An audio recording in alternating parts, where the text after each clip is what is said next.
Hello everyone, welcome to Nainstar academy. UP scholarship के regarding बच्चे के डाउट हमेशा बने रहते हैं, फिर चाहे वो रजिस्ट्रेशन से रिलेटेड हो या फिर वो बायोमेट्रिक अटेंडेंस से रिलेटेड हो या फिर वो पीएफएमएस पर जो करंट स्टेटस उनको शो कर रहा है उससे रिलेटेड हो।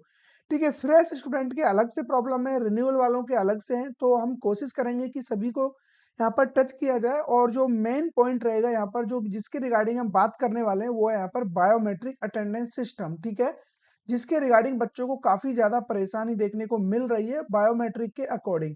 ठीक है, काफी बच्चे ऐसे हैं जो अपना बायोमेट्रिक नहीं कर पा रहे हैं और काफी तो इंस्टीट्यूट ऐसे हैं जिनके पास अभी बायोमेट्रिक मशीन तक नहीं मिला है। तो उनके लिए यहाँ पर एक पॉजिटिव न्यूज निकल कर आई है, और जो ये नोटिस मैं आपको देने वाला हूँ, इस नोटिस में जो भी बातें लिखी हुई है इससे आप लोगों को समझ में आ जाएगा। लाइक अब आपको बिल्कुल भी परेशान नहीं होना है। ठीक है, अब इस नोटिस में एग्जैक्टली क्या चीजें लिखी हुई है, किसके रिगार्डिंग नोटिस है, अभी आप एक बार पढ़ लीजिए। यहाँ पर क्लियरली लिखा हुआ है, जो सब्जेक्ट में आप देख सकते हो, वित्तीय वर्ष 2024-25 में शिक्षण संस्थाओं विश्वविद्यालयों के स्तर से। ठीक है, ये सबसे इंपॉर्टेंट है। कैटेगरी देख लीजिए, अनुसूचित जाति, अनुसूचित जनजाति, ठीक है, एससी एसटी, उसके अलावा सामान्य वर्ग। तीन कैटेगरी को यहाँ पर मेंशन किया गया है। ठीक है, छात्र छात्राओं का छात्रवृत्ति आवेदन पत्र बिना बायोमेट्रिक ऑथेंटिकेशन के ऑनलाइन अग्रेसित करने हेतु पोर्टल में की गई व्यवस्था के संबंध में। अब आपको समझ में आया होगा एग्जैक्टली ये नोटिस किसके रिगार्डिंग दिया गया है। तो बेसिकली यहाँ पर जो बातें बोली गई है, यहाँ पर ये चीजें बताई गई है कि अगर आप ये पॉइंट टू पॉइंट पढ़ोगे तो आपको पता होगा इस बार बायोमेट्रिक अटेंडेंस प्रणाली यहाँ पर रखी गई थी, और इसके अंडर में क्या क्या चीजें थी मैं आपको बता दूं। एक होता है एसएनओ, जो कि लखनऊ डिपार्टमेंट में जो मेन डिपार्टमेंट है वो एसएनओ है। एसएनओ के अंडर में डीएनओ की बायोमेट्रिक होती है। डीएनओ के मतलब अंडर में आईएनओ और एचओआई की यहाँ पर अटेंडेंस होती है बायोमेट्रिक के थ्रू। देन आईएनओ और एचओआई, जो आईएनओ एचओआई है, ये मतलब जो भी आपका इंस्टीट्यूट है उसमें डिपार्टमेंट होता है। डीएनओ आपके डिस्ट्रिक्ट लेवल पर होता है, ये आपका पूरा स्टेट लेवल पर। ठीक है, तो तीनों जगह यहाँ पर बायोमेट्रिक हो रहा है, और आईएनओ एचओआई के अंडर में होती है जो भी स्टूडेंट्स होते हैं उनकी बायोमेट्रिक ऑथेंटिकेशन। ठीक है, तो ये सारी चीजें अनिवार्य रूप से लागू की गई थी, लेकिन अभी प्रॉब्लम ये आ रहा है कि कॉलेजों के पास प्रॉपर तरीके से मशीन वगैरह नहीं है, क्योंकि जो भी आधार कार्ड की एजेंसी है उनके पास प्रॉपर तरीके से मशीन अवेलेबल नहीं है कि वो हर एक इंस्टीट्यूट को यहाँ पर मशीन प्रोवाइड करा सकें, जिसके चलते हुए काफी बच्चों की जो अटेंडेंस है वो नहीं हो पा रही है। तो इस बार इन्होंने ये रूल निकाला है कि इस बार से 2024-25 में इसको इम्प्लीमेंट नहीं किया जाएगा, या फिर जिनके पास अवेलेबल नहीं है वो ऑनलाइन ही अपना जो भी डेटा है उसको फॉरवर्ड कर सकते हैं। क्योंकि आपको पता है जो कॉलेज के लिए लास्ट डेट यहाँ पर रखी गई है, यहाँ पर आप पढ़ सकते हो, छात्र छात्राओं के आवेदन पत्र को ऑनलाइन अग्रेसित करने की अंतिम तिथि यहाँ पर 25 जनवरी रहने वाली है। जैसा कि मैं आपको हर एक नोटिस में बताता हूँ कि 25 जनवरी कॉलेज वालों के लिए लास्ट डेट रहने वाली है कि वो अपने डॉक्यूमेंट, जितने भी बच्चों के डॉक्यूमेंट्स उनके पास हैं, वो सारे डॉक्यूमेंट्स फॉरवर्ड कर दे 25 जनवरी तक। और स्टूडेंट्स को कब तक देने थे? 18 जनवरी तक, जो कि डेट अब निकल चुकी है। ठीक है, ये मैं बात कर रहा हूँ। अभी यहाँ पर थोड़ा सा ट्विस्ट है, वो ये है कि यहाँ पर मैं बात कर रहा हूँ जनरल कैटेगरी, एससी कैटेगरी और एसटी कैटेगरी। ठीक है, यहाँ पर ओबीसी वाले बच्चों की मैं बात नहीं कर रहा हूँ, क्योंकि ओबीसी वाले बच्चों की जो विंडो है अभी भी ओपन है, अभी भी फॉर्म भरे जा रहे हैं।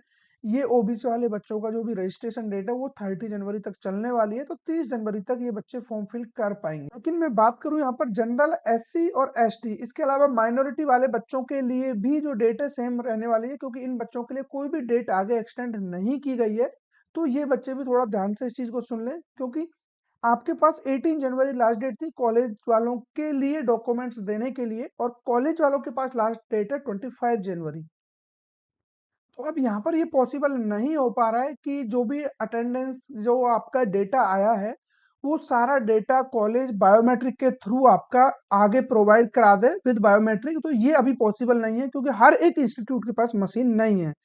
तो इसका सॉल्यूशन ये निकाला है कि इस बार 2024-25 में जो भी चीजें हैं, लाइक ऑनलाइन अटेंडेंस आपका भेज दिया जाएगा, लेकिन आने वाले समय में अगर जो हम बात करें 2025-26 की, तो यहाँ पर आप लोगों को जो भी बायोमेट्रिक है वो प्रॉपर तरीके से करनी होगी। जो भी एसएनओ, डीएनओ, आईएनओ, एचओआई, सभी डिपार्टमेंट को अपना बायोमेट्रिक करना रहेगा। यहाँ पर आप देख सकते हो वित्तीय वर्ष 2025-26 हेतु पूर्व दसम, चाहे आप 9, 12, 11, 10 किसी भी कोर्स या कुछ में भी हो, दसमोत्तर छात्रवृत्ति योजना अंतर्गत एसएनओ, डीएनओ, आईएनओ, एचओआई तथा छात्रों का बायोमेट्रिक ऑथेंटिकेशन हेतु अनिवार्य व्यवस्था लागू की जाएगी।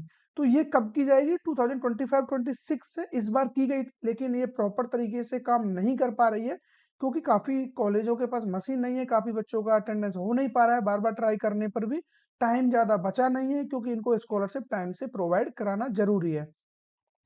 ठीक है, तो ये सारी चीजें इस बार देखने को मिली है, तो इसके चलते हुए ये जो भी नोटिस इन्होंने निकाला है, अब यहाँ पर ये क्लियर है कि जो भी कैटेगरी मैंने बताई है यहाँ पर, इनको अब कोई भी टेंशन नहीं लेना है। बायोमेट्रिक ऑथेंटिकेशन का हो गया तो ठीक, नहीं हुआ तो ठीक।